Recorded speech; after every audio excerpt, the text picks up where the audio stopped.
Hey everybody, I want to talk about, what does the Bible mean in this generation? I mean, you have a book that was written approximately 2,000 years ago, right? Some of these documents, how is that relevant in 2019? I thought to myself, the reason there's been no updates to the Bible for 2,000 years or more is because people do not want that. It's extremely inconvenient to hear the words of the Most High God when you just fucking want to do completely your own thing to no end. Sinners don't appreciate hearing things from God that completely rain on their parade. Like, oh, things are different in 2019. There's way more sins going on than ever before. Is the Bible relevant in 2019? Absolutely not. It's manna that has bread, worms, and stink, is kept too long, is completely almost worthless in 2019. You just got to think logically and rationally. I mean, yeah, there might be a few little things, but it's the basic instructions. It hardly tells you anything. It's highly repetitive in its themes and core content. It just repeats itself over and over. Once you figured it out, you kind of got the gist of the whole thing. So for 2019, let me tell you something. There's all kinds of statutes and decrees that are going to be laid down. God is going to lay down the law for you guys in 2019. For example, you have, are you allowed to drive cars? Are civilians allowed to drive cars in any nation? If you're a civilian, not military personnel, civilian, are you allowed to drive passenger vehicles? Absolutely not. Okay? That's so insanely dangerous. That's the same as sacrificing your life and giving up your life for what? So I can go to the liquor store, the 7-Eleven, go to, whatever, go get some fast food? No. No. It's not okay. It's suicide. You're essentially signing away your life the second you step into that car with almost no assurance of life or limb the second you get onto a busy highway, okay? The only people who are exempt from this, in my mind, are military personnel. Why? Because they have already given up their lives to protect their country. They signed away their lives, and the dotted line says, I'm willing to lay down my life to defend this nation, whichever nation it might be. That's an exception. That's legitimate in the eyes of God, in my mind. Military personnel are exempt. They can fly in planes and helicopters for the mission, for combat, or they can use passenger vehicles to get the job done. But civilians are completely exempt from that. You dare not touch a passenger vehicle. Some of these things are so small, like a little Ford Focus or something like that. How easy is that to be completely crushed by another vehicle on oncoming traffic or something like that? There are some roads like the 154 in Santa Barbara area.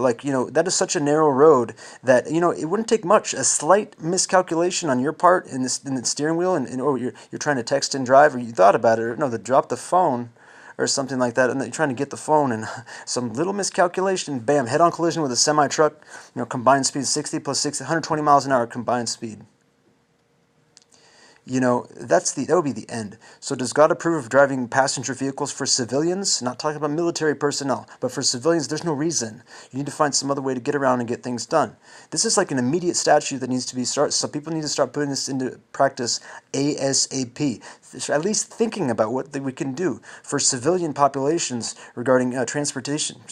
I'm thinking to myself, horse and buggy. I mean, you honestly might have to go way back in the past to find solutions that are not dangerous. God does not approve of putting the temple in constant danger by going on the highway.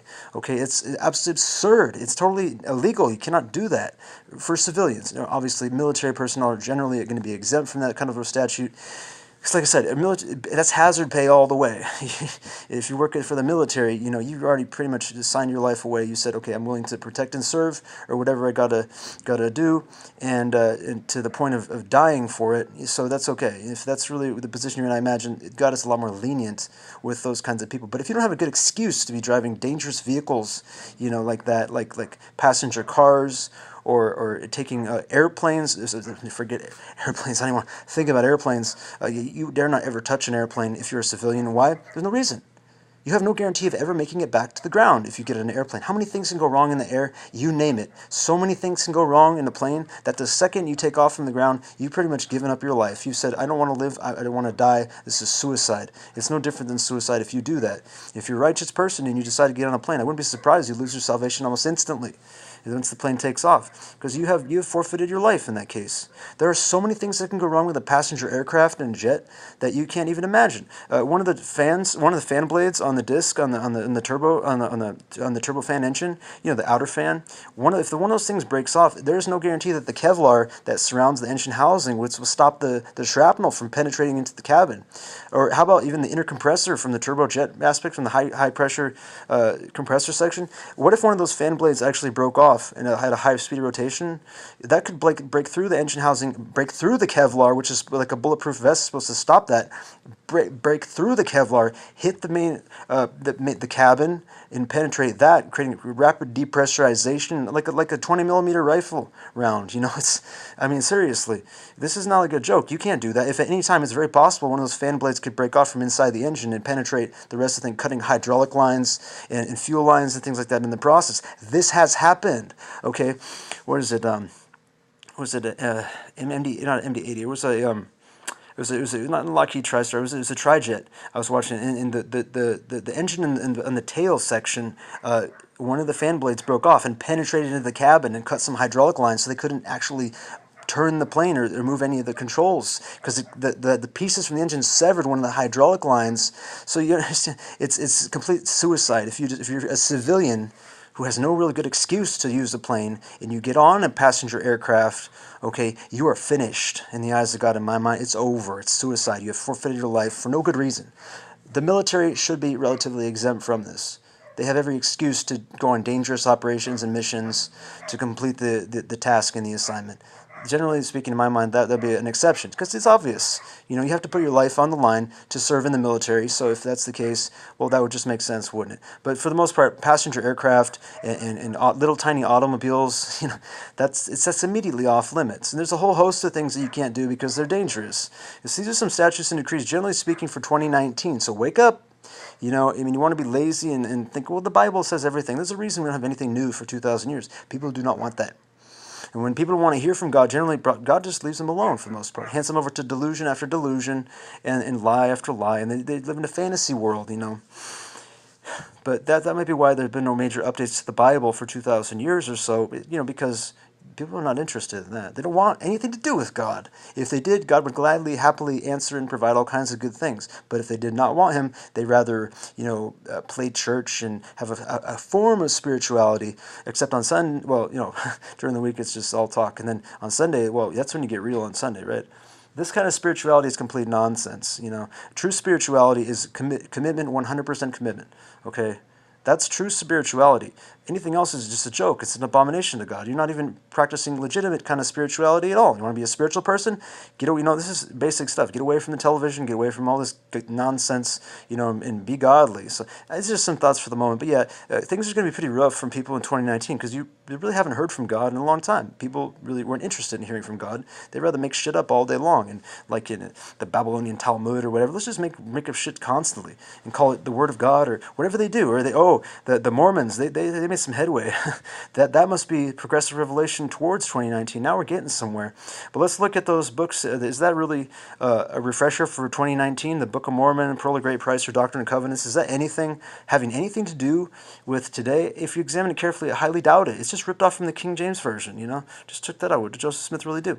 And you also have, what else here? Oh, the book of John, son of Catherine, Ben Catherine, this prophecy. Mormons love modern-day prophecies, messianic prophecies. But this is one of them, and it really got my attention. But I think this is what we need in 2019. Something like the prophecy of Ben Catherine. That's something that magnitude is a lot closer in my mind to what is necessary in 2019. It is a very, very long prophecy. Very detailed, with many new statutes that are added on top of what already existed for ancient Israel. So it's very complex. I generally think it's false for the most part. It might have like elements of truth in it, but I would stay away from it. But the Mormons love that kind of thing. So they have websites full of modern day messianic prophecies and stuff. But honestly, we need legitimate prophecies and things for 2019. Things that cover modern day things that are going on, like, a whole host of things.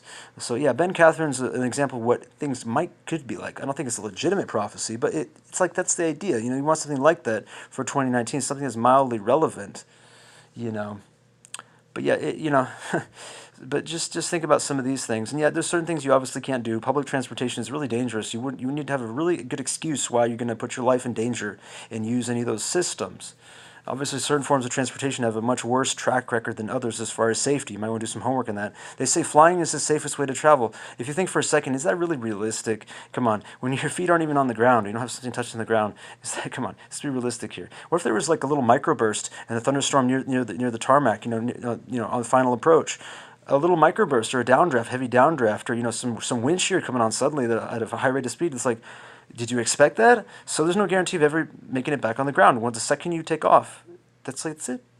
Honestly, in my mind, So this is like being real with people. You need to think clearly. The statutes and decrees and things from the Most High for 2019, they will make sense at the end of the day. Why? God is logical and rational and orderly and always makes sense. If it doesn't, it's probably demonic. I would just completely avoid it. It's satanic. If it's not logical, avoid. Anyway, think about these few things.